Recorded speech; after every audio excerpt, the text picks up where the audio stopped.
A standard piece of military stationery weighs about 0.1 ounces. It's nothing. A breeze could blow it off a table. But the letter, I've been carrying in the left breast pocket of my jacket for 15 years. That piece of paper weighs 1,000 pounds. I parked my rusted Ford F-150 at the end of a long gravel driveway in West Texas. The mailbox at the curb read Hayes in faded black paint. The wind was howling, kicking up red dust that coated my boots before I even took 3 steps. I'm Sergeant First Class Elias Thorne, US Army Infantry, retired, or at least the paperwork says I'm retired. The truth is, a part of my soul never made it off the transport plane from Bagram. I stood at the bottom of the porch steps, my hand trembling as it hovered over the pocket over my heart. 15 years. 15 years of making excuses. 15 years of waking up in a cold sweat, hearing his voice. It was time to finish the mission. Time to deliver Private First Class Julian Hayes' final message to his father. The Valley of Death. We called him Rook. He was 19 years old, straight out of a small farm town in Texas, with dirt still under his fingernails and a smile that had absolutely no business being in a war zone. It was 2010. We were deployed to the Korengal Valley in Afghanistan. If you know anything about the GWAT, the Global War on Terror, you know the Korengal was known as the Valley of Death. It was a vertical nightmare of rock and timber, where the enemy always had the high ground, and every step outside the wire felt like a roll of the dice. I was his squad leader. It was my job to turn boys into men, and more importantly, to keep those men alive. Rook was my point man. Despite his age, he had eyes like a hawk. But what I remember most wasn't his tactical skill. It was his harmonica. Every night, sitting on his rack in the freezing plywood hooch at Fob Restrepo, he'd play these old, sad country tunes. He was terrible at it. We threw boots at him, told him to shut up. But secretly, that terrible harmonica, music was the only thing that made us feel like we were still human. "Hey, SFC Thorne," he asked me one night, polishing his M4. "You think my old man is proud? I mean, he wanted me to run the farm. Didn't talk to me for a week when I enlisted." I looked at him, seeing the kid underneath the Kevlar. "Rook, you're standing on the edge of the world, holding the line. If he ain't proud, he's a fool. Now finish cleaning your weapon and get some rack time." We roll out at 400. "Roger that, Sergeant," he smiled. I didn't know that was the last time I'd ever see that smile. The ambush on Ridge Viper. The patrol started quiet. Too quiet. We were moving up a steep incline we called Ridge Viper to secure an overwatch position. The air was thin, our lungs burning under 80 pounds of gear. Rook was 50 meters ahead, sweeping the trail. Then the mountain erupted. It wasn't a single shot. It was a coordinated L-shaped. Ambush, DSHK, heavy machine gun fire tore through the timber, splintering trees and shattering the rock around us. "Tick! Troops in contact!" I roared over the radio, diving behind a boulder. "Return fire! Get off the X!" The noise was deafening. Dust and rock shrapnel filled the air, choking us. We were pinned down hard. We couldn't move forward, and we couldn't fall back. "Sergeant!" That was Miller, my radio operator, screaming over the chaos. "My comms are shot. The antenna is severed. We can't call in air support." Without air support, we were dead. It was just a matter of minutes before they flanked us. I looked up through the smoke. Rook was in a forward position, huddled behind a fallen tree. He was the only one with a clear line of sight to the secondary ridge line.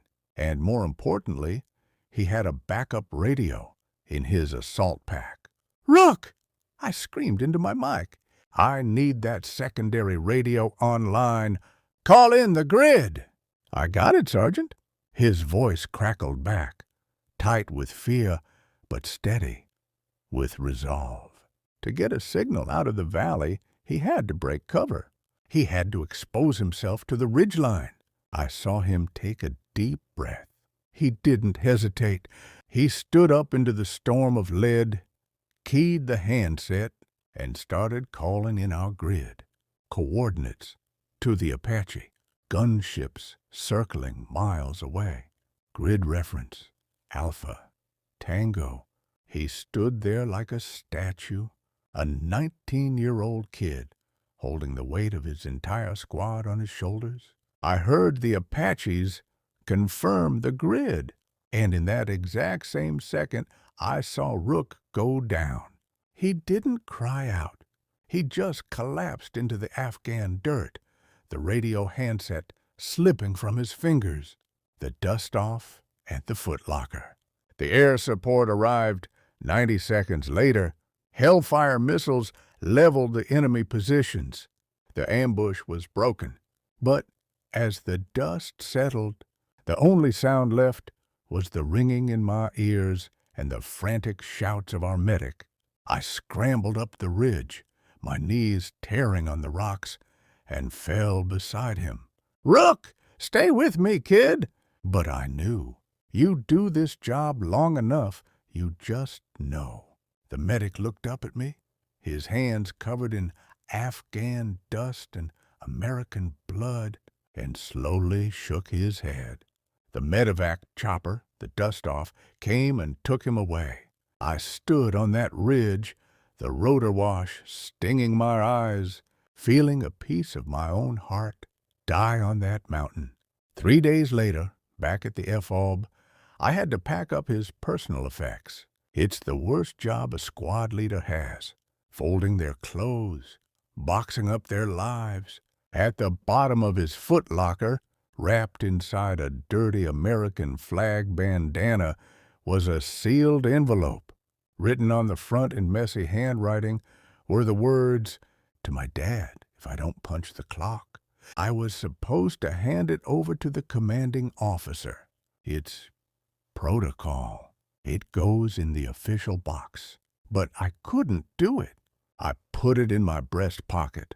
I told myself I would deliver it personally when I got stateside. I owed him that much. But when I got back to the world, the guilt paralyzed me. I was his leader. He died following my order.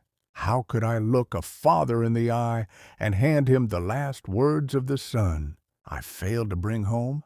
So I ran. I kept the letter in my pocket. Through 3 moves, 2 failed marriages, and a decade and a half of nightmares, delivering the promise. Which brings me back to the dusty porch in West Texas. 15 years later, I knocked on the screen door. A minute later, an old man appeared. He was stooped, his face deeply lined by the Texas sun and a grief that never truly heals. He looked so much like Rook, it made my chest ache. "Can I help you, mister?" His voice was raspy, tired. I snapped to the position of attention. "Mr. Hayes, I'm Sergeant First Class Elias Thorne. I was Julian's squad leader." The old man froze. The screen door creaked open. He didn't say a word. He just looked at me. My hands were shaking as I reached into my pocket and pulled out the envelope. It was yellowed now, the edges frayed. "I'm sorry it took me so long, sir. I didn't know how to face you. I was the one who gave the order. He saved our entire squad. Mr. Hayes, every single one of us came home because of him." I handed him the letter. Mr. Hayes took it with trembling hands. He recognized the handwriting immediately. A ragged sob tore out of his throat, and his knees buckled. I caught him, wrapping my arms around this frail old farmer, holding him up as he wept into my shoulder. Later, sitting at his kitchen table, he opened the letter. He read it silently, tears tracking through the dust on his cheeks. Then he slid it across the table to me. It was short, just a few lines. "Dad, if you're reading this, it means I didn't make it back to the farm. I know you were mad when I left, but I want you to know I found my place. I'm with a good group of guys. My squad leader, Thorne, he looks out for us. He's a good man. Don't be angry at him, and don't be angry at God. I did a job that mattered. I love you, Dad. I'll see you on the other side. Love, Julian." I broke down. 15 years of guilt, 15 years of carrying a ghost, finally shattered. Mr. Hayes reached across the table and placed his rough, calloused hand over mine. "He trusted you, Sergeant," the old man whispered, "and you brought him home to me today." "Thank you. Some wounds don't bleed, and some wars don't end when the guns stop firing. But sometimes delivering a promise, even a 15-year-old promise, is the only way to finally find peace. To all the quiet professionals carrying the weight of the fallen, we see you. If this story touched your heart, please leave a like. Drop a rest in peace in the comments for our heroes, and subscribe to keep these stories alive. Until the next mission, stay strong. Video created by Sub81 M Rock.